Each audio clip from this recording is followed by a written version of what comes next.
Welcome to our deep dive today. Okay. We're diving into the Book of Dark and Light Shatters Oh, cool. by Dawna Flowers. All right. And this book is really a fascinating kind of blend of a lot of things. Yeah. It's got magical practices, spells, healing techniques, Right. and it kind of draws from Okay. Wicca and Voodoo and other traditions. Mm-hmm. And it might change how you think about magic. Interesting. So imagine, like, you've always been kind of curious about the mystical side of life. Mm-hmm. Well, this deep dive is your chance to explore those curiosities. Okay. Everything from, like, attracting love and protection spells Right. to even the concept of zombification. Oh, wow. We're going to get into all of that. It's a captivating mix of Yeah. the practical and the esoteric. Definitely. What struck me was how Yeah. Flowers seamlessly blends ancient wisdom with modern applications. Right. It's like she's saying magic isn't just about casting spells in a dark room. It's about, like, harnessing energy, Yeah. intention, Mm-hmm. natural elements in our everyday lives. Absolutely. Yeah. Take her approach to spellcasting tools. Okay. So she covers the basics, handles herbs, oils, incense stones, Right? but then she emphasizes pharmaceutical-grade oils for healing spells. Oh, interesting. She blends the magical and the scientific. So it's not just about believing in magic. Yeah. It's about understanding the properties of the ingredients and using them intentionally. Exactly. I found that really interesting. Yeah. It's a bit like aromatherapy meeting witchcraft. It makes you think about the connection between Right. ancient practices and modern science. Yeah. Maybe our ancestors were onto something with their herbal remedies. Yeah, for sure. Yeah. Speaking of ancient practices, Okay.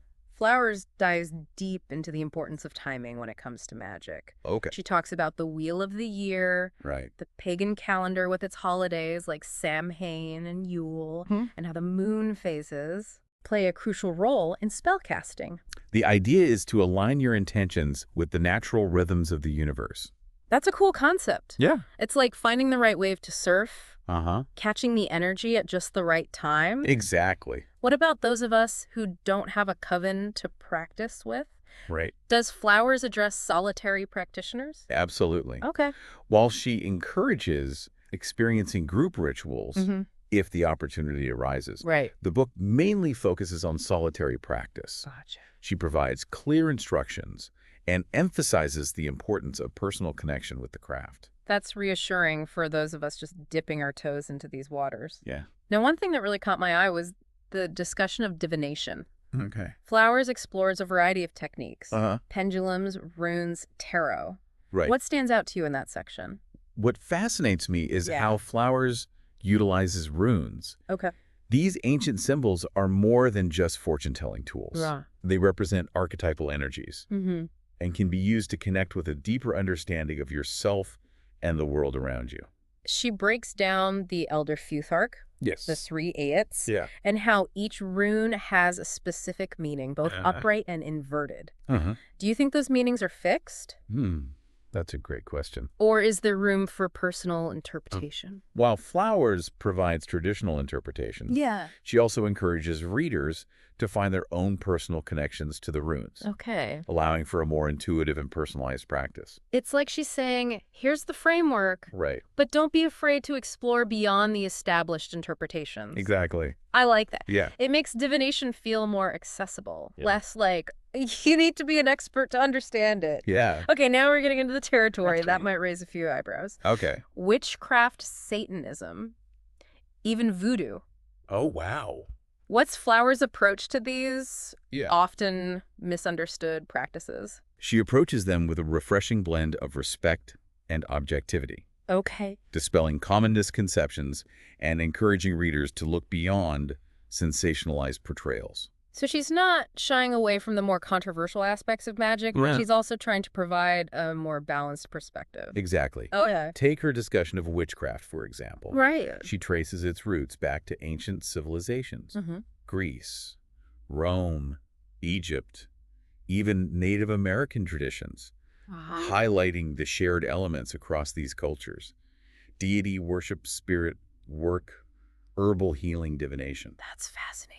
She sees modern witchcraft as a dynamic blend of these ancient influences. It's interesting how she weaves those connections, Yeah. showing the historical depth and diversity of witchcraft practices, But she doesn't shy away from addressing the negative stereotypes either. Absolutely. Okay. She emphasizes the peaceful and nature-respecting aspects of many witchcraft practices. So it's not about devil worship or evil curses. It's about connecting with nature, harnessing personal power. Exactly. And living in harmony with the world around us. That's a good way to put it. It sounds like she's challenging readers to question their assumptions about witchcraft. Yeah. And look beyond the Hollywood version. Mm-hmm. Now, Satanism is a topic that often evokes strong reactions. Right. How does Flowers handle such a sensitive subject? She tackles it head on, Okay. drawing information directly from the Church of Satan Oh, wow. to present a more nuanced perspective. Okay. She explains that it's a peaceful organization All right. with a philosophy focused on personal freedom and living life to the fullest. So not quite the image of fire and brimstone that often comes to mind. Not at all. Okay. Flowers presents Satanists as individuals with their own set of values, Yeah. not the evil figures often depicted in media. Mm-hmm. She encourages understanding rather than judgment. It's a reminder that there's often more to a belief system than meets the eye. Yeah, definitely. Now, what about voodoo? That's another practice, often shrouded in mystery and misunderstanding. Right. How does Flowers approach that one? Flowers approaches voodoo with the same blend of respect and curiosity Okay. that she applies to other traditions. Right. She emphasizes its focus on ancestor veneration and communication with deities, Okay. while acknowledging that cursing is more accepted within voodoo Right. compared to some other paths. And then there's zombification, Yes. arguably the most sensationalized aspect of voodoo. How does she address that? She delves into the practice, Right. blending the magical and scientific in her explanation. Okay. She discusses the role of the pufferfish and its neurotoxin tetrodotoxin. Wait, pufferfish? Yeah? Like the ones you eat in sushi? Yes. Wow. They contain a potent neurotoxin that can cause paralysis and even death. That's scary. Yeah. And so what... Flowers suggests that this toxin, combined with ritualistic practices, could be the basis for zombification. So it's not just a myth. She's suggesting there's a real phenomenon at play. Flowers doesn't present it as a myth, Okay. but she's careful to emphasize that it's a complex issue, Right. shrouded in secrecy, and often viewed as a negative form of magic, Okay. even within the voodoo community. It sounds like she's encouraging readers to consider the possibilities without jumping to conclusions. Yeah, exactly. We've covered a lot of ground already. Yeah. Witchcraft, Satanism, voodoo, and even zombification. I think we've taken a whirlwind tour through a hidden world. It really is, and we've only just scratched the surface. Yeah. The Book of Dark and Light Shadows has much more to offer. More. From healing magic and personal experiences with spirits, Right. to the intriguing concept of manipulation as a form of magic. We'll get into all that. We'll dive deeper into those topics in our next segment, so stay tuned. Sounds good.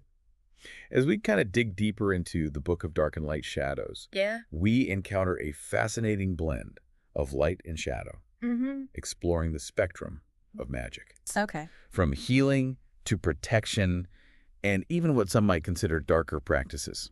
It's intriguing how Flowers doesn't shy away from these more ethically challenging topics. Yeah. As someone who's always been drawn to the positive aspects of magic, I'm curious to see how she navigates those gray areas. Her approach is nuanced and thought-provoking. Okay. Take, for instance, the concept of the law of threefold return from Wicca. Right. She explains this belief that any harm you send out into the universe will return to you threefold.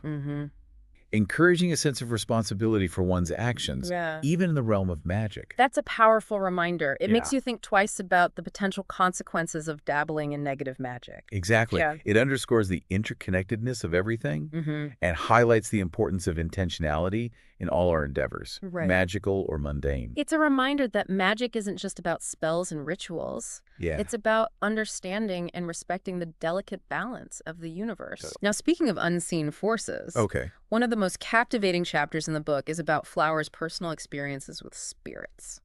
Her accounts are vivid and compelling. She describes these encounters with a blend of wonder and a healthy dose of skepticism, acknowledging the mystery surrounding the spirit world.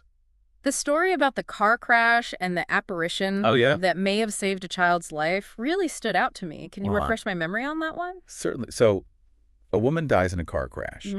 Her young son survives, but is trapped in the wreckage. Right.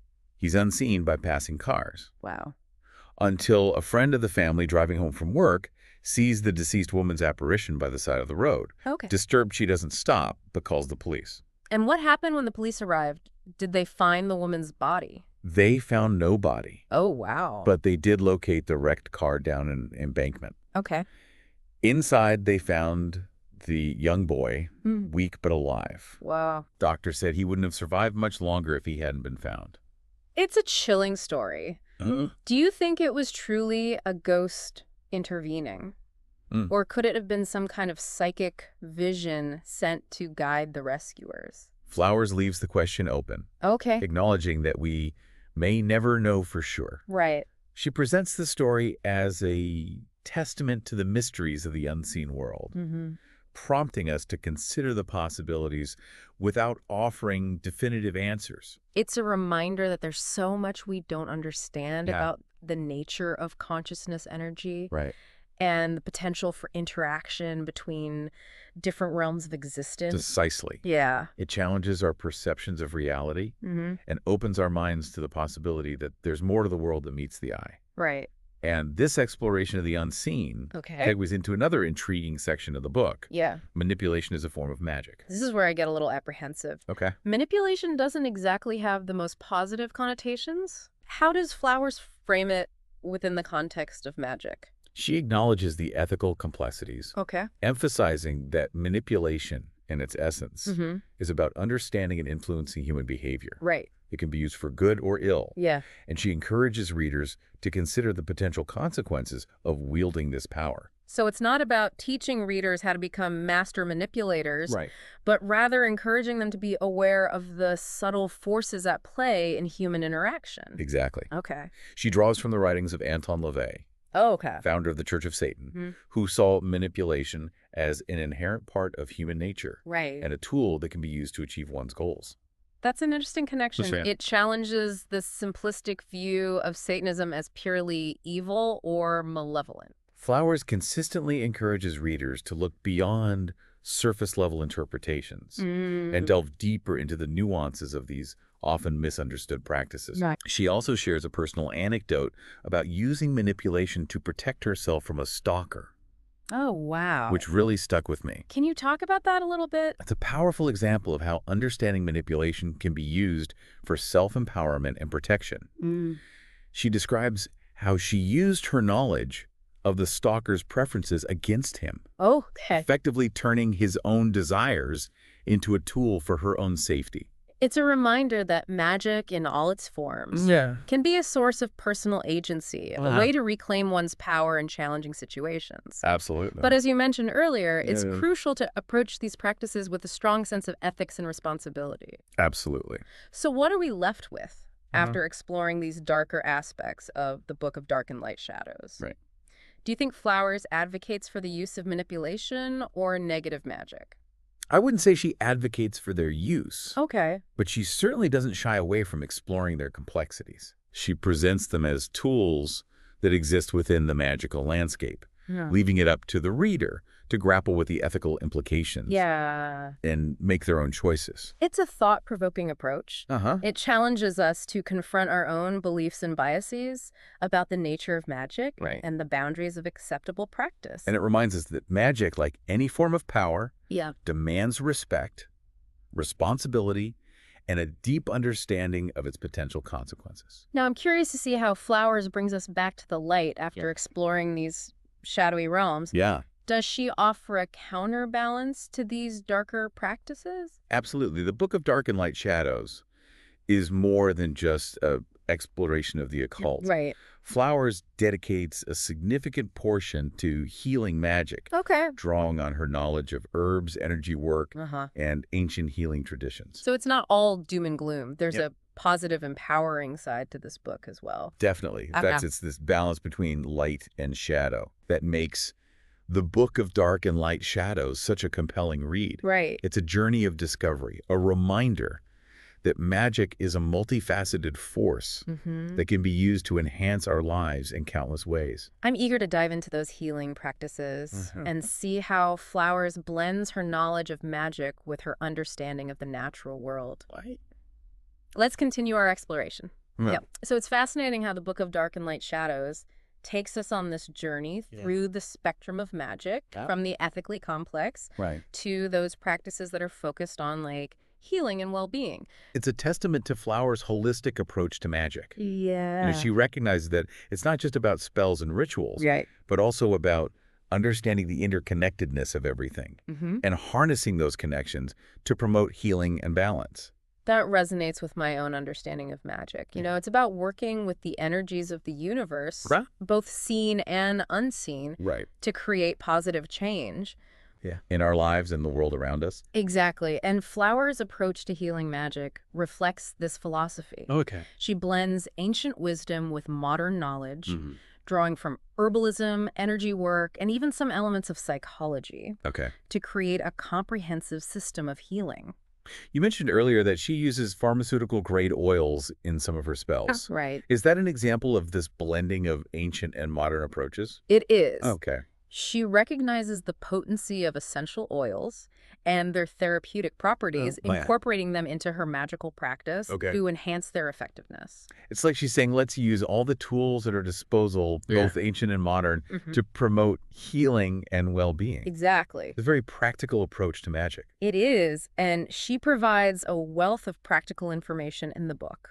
From specific spells for common ailments to general guidelines for creating your own healing rituals. I remember you mentioned a spell using eucalyptus oil for coughs. Are there other examples of these practical healing applications? Absolutely. She suggests honeysuckle to prevent fevers.